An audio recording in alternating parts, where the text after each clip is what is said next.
Bayangkan dunia di mana doa bisa berubah menjadi senjata, di mana dosa dihapus dengan darah orang lain. Ribuan orang berjalan ribuan kilometer, bukan demi tanah, bukan demi emas, tapi demi keyakinan bahwa Tuhan memilih pihak. Mereka menyebutnya perang suci. Sejarah mencatatnya sebagai salah satu rangkaian pembantaian paling panjang dan paling tragis yang pernah dilakukan manusia atas nama iman. Dan inilah 9 sejarah Perang Salib.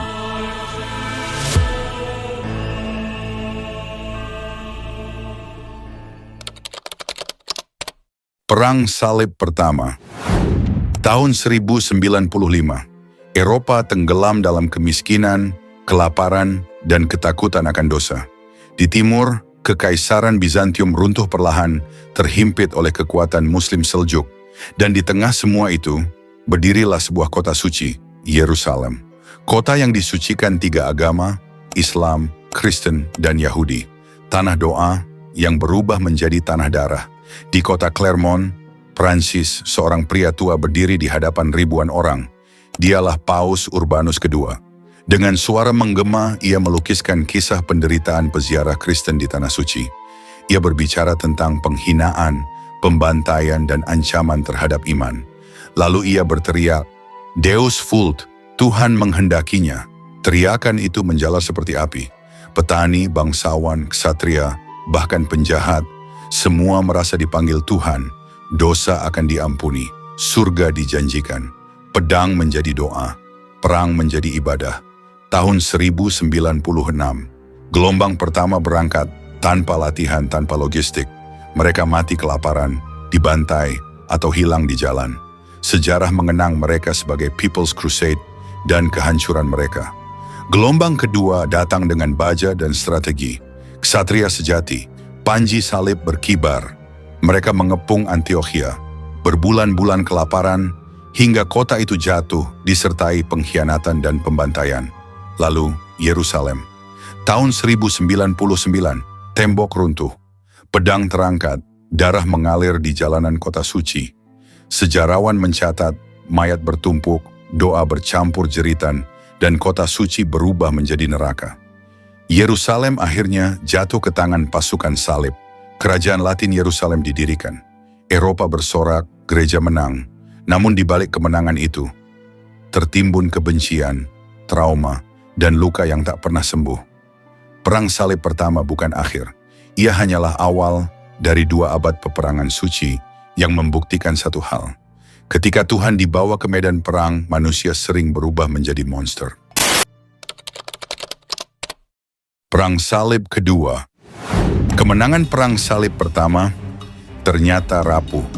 Tahun 1144, sebuah kota penting di timur jatuh ke tangan Muslim.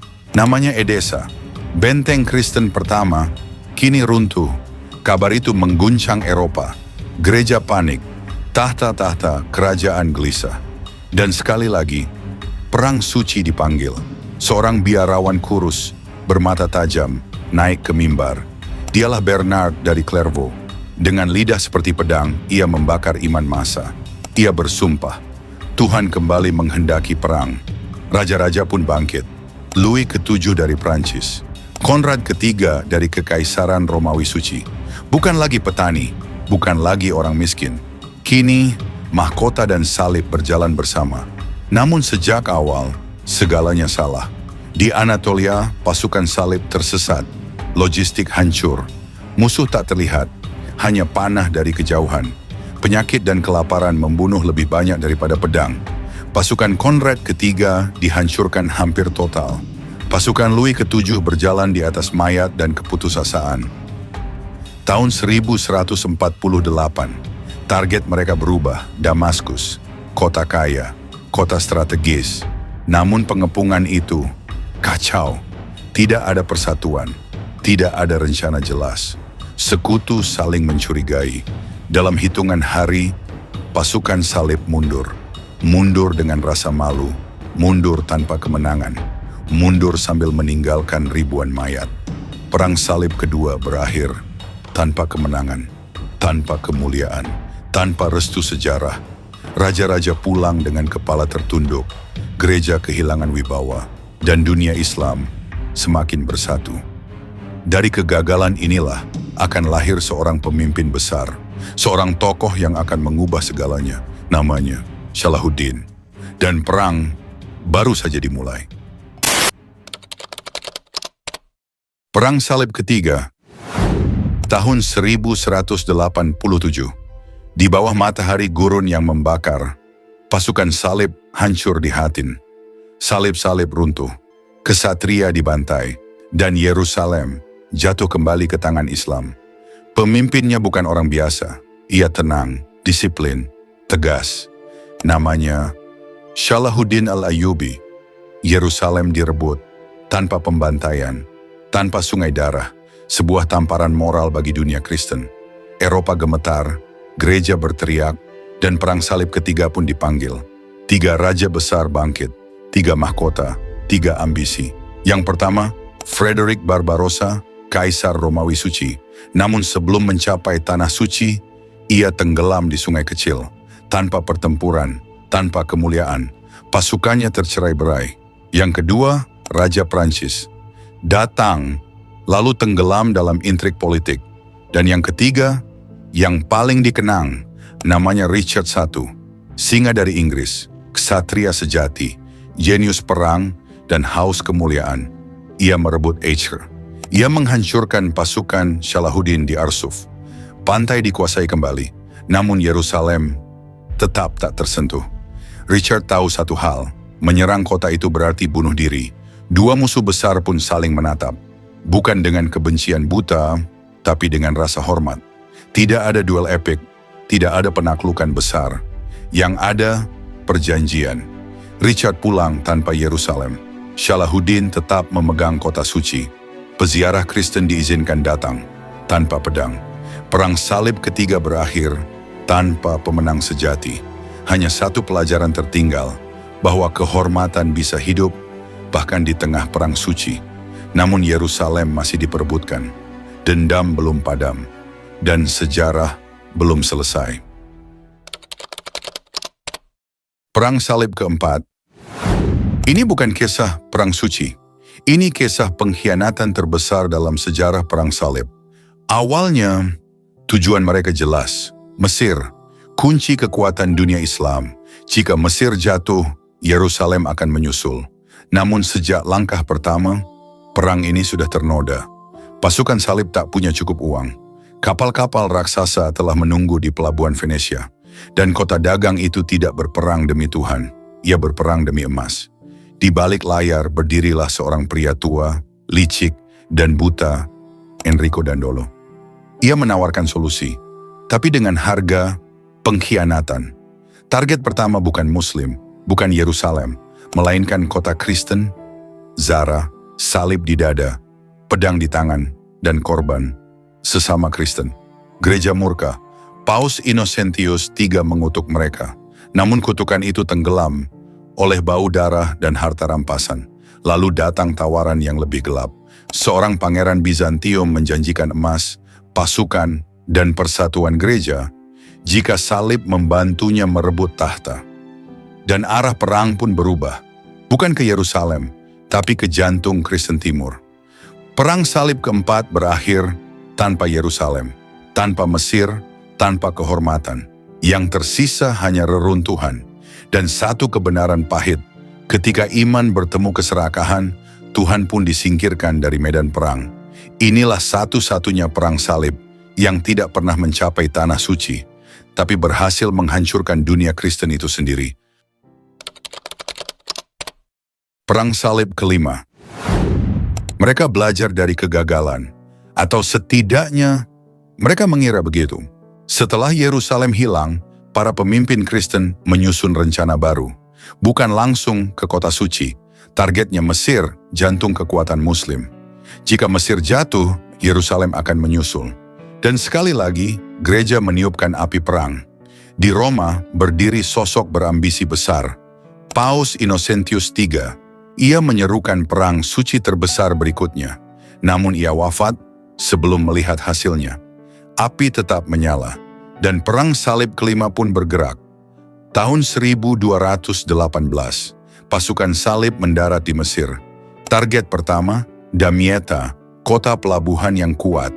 Pengepungan berlangsung lama, berbulan-bulan. Penyakit merajalela, mayat membusuk di bawah matahari Nil. Namun akhirnya, Damietta jatuh. Pasukan salib bersorak. Mereka merasa Tuhan kembali berpihak. Musuh mereka, Sultan Mesir, menawarkan perdamaian. Ia bersedia mengembalikan Yerusalem tanpa perang lebih lanjut. Sebuah kesempatan emas, namun kesombongan berbicara lebih keras. Pemimpin rohani pasukan, Kardinal Pelagius, menolak tawaran itu. Ia ingin kemenangan mutlak. Ia yakin Tuhan akan menurunkan mukjizat. Pasukan pun bergerak menuju Kairo, tanpa memahami tanah, tanpa menghitung banjir Nil. Dan ketika air naik, jalan mundur hilang. Muslim membuka bendungan, ladang berubah jadi rawa. Pasukan salib terjebak, kelaparan, panik dan tak berdaya. Serangan datang dari segala arah. Tahun 1221, pasukan salib menyerah. Damietta dikembalikan. Tidak ada Yerusalem, tidak ada kemenangan, hanya rasa malu dan ribuan korban sia-sia. Perang salib kelima berakhir sebagai pelajaran pahit bahwa iman tanpa kebijaksanaan adalah undangan menuju kehancuran. Dan ironi terbesar, Yerusalem hampir kembali. Tanpa setetes darah, namun keserakahan manusia menghancurkannya. Perang salib ke-6. Ini adalah perang salib. Tanpa teriakan perang, tanpa hujan panah, tanpa lautan darah. Dan justru karena itulah, ia paling dibenci. Pemimpinnya bukan orang suci, bukan pahlawan gereja, bahkan bukan orang yang dipercaya paus. Namanya Frederick II, seorang kaisar yang dicap sesat, dikucilkan oleh gereja, namun sangat memahami dunia Islam, bahasanya, budayanya, pikirannya. Tahun 1228, Frederick berangkat saat ia masih dikucilkan, tanpa restu paus, tanpa sorak-sorai gereja. Di timur ia tidak mengangkat pedang, ia membuka percakapan. Lawan bicaranya adalah Sultan Mesir, Al-Kamil, keponakan Salahuddin, seorang pemimpin cerdas dan pragmatis. Keduanya berdiskusi tentang iman, tentang politik, tentang kekuasaan. Hasilnya mengejutkan dunia. Tahun 1229, Yerusalem diserahkan kepada Frederick. Tanpa satu pertempuran pun, gereja makam Kudus, Bethlehem, Nazaret, semua kembali.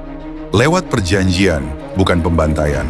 Namun kota itu tetap tanpa tembok, tetap rapuh, tetap sementara. Ironi mencapai puncaknya. Di Yerusalem, Frederick memahkotai dirinya sendiri. Tanpa paus, tanpa imam. Gereja murka. Dunia Kristen terbelah, dan hanya 15 tahun kemudian, Yerusalem kembali jatuh ke tangan Muslim. Perang salib ke-6 berakhir dengan kemenangan di atas kertas, dan kekalahan dalam hati banyak orang. Namun sejarah mencatat satu hal penting. Ketika diplomasi dipilih, perang kehilangan alasan untuk ada. Sebuah perang salib yang dimenangkan oleh kata-kata, bukan oleh pedang. Perang salib ke-7. Ia bukan raja haus darah, ia raja yang merasa dipanggil Tuhan. Namanya Louis ke-9, kelak disebut Santo. Namun jalannya dipenuhi darah dan kegagalan. Tahun 1248, Louis bersumpah menebus dosa dunia Kristen. Targetnya tetap sama seperti sebelumnya. Mesir, karena siapapun yang menguasai Mesir menggenggam nasib Yerusalem. Tahun 1249, pasukan salib mendarat di Damietta, dan kota itu jatuh, hampir tanpa perlawanan. Sorak kemenangan kembali terdengar, kesalahan lama terulang, kepercayaan diri berubah menjadi kesombongan. Louis menunda, ia menunggu bala bantuan, sementara musuh mengatur waktu. Ketika pasukan bergerak ke Mansurah, neraka kembali terbuka. Jalan sempit, rumah-rumah jadi jebakan. Pasukan salib disergap dari segala arah. Adik raja tewas, ksatria runtuh satu persatu, dan pasukan utama terjebak tanpa jalan keluar. Tahun 1250, Raja Prancis ditangkap. Louis ke-9, Raja Suci, menjadi tawanan perang. Ia ditebus dengan emas. Damietta dikembalikan. Pasukan salib dipermalukan di hadapan dunia. Perang Salib ke-7 berakhir tanpa Yerusalem, tanpa kemenangan, tanpa kemuliaan. Namun Louis tidak pulang sebagai pahlawan perang, ia pulang sebagai martir hidup.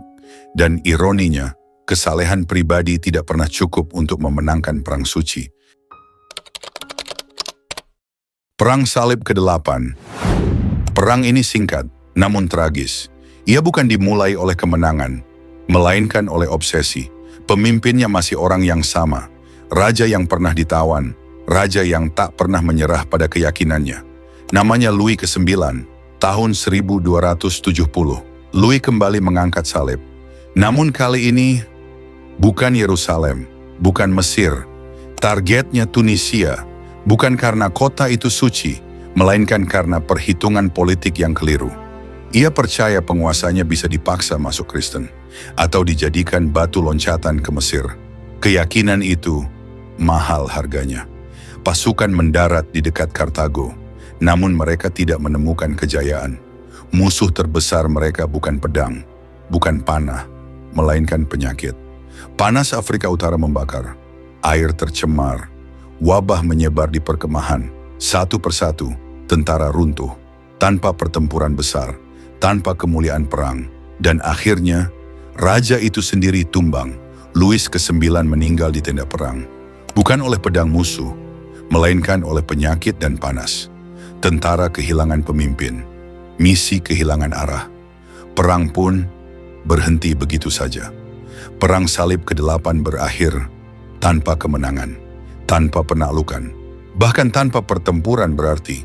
Namun gereja kemudian menyebutnya santo, dan sejarah bertanya pelan, jika perang ini suci, mengapa Tuhan memilih sunyi sebagai akhirnya? Perang Salib ke-9. Ini bukan lagi kisah api dan gemuruh, bukan gelombang besar ksatria, bukan teriakan Tuhan menghendakinya. Ini adalah gema terakhir. Setelah kematian Louis ke-9, Eropa lelah, iman retak, dan perang salib hampir dilupakan. Namun satu orang masih berangkat. Namanya Edward, Pangeran Inggris. Kelak dikenal sebagai Edward I. Ia datang bukan membawa ribuan pasukan, melainkan harapan yang terlambat. Tahun 1271, Edward tiba di Acre, benteng terakhir dunia Kristen di timur. Namun tanah suci sudah berubah. Musuh kini lebih terorganisir, lebih keras, lebih bersatu. Mereka adalah Kesultanan Mamluk, penerus kekuatan Ayyubiyah, dingin, efisien, tanpa kompromi. Edward mencoba menyerang.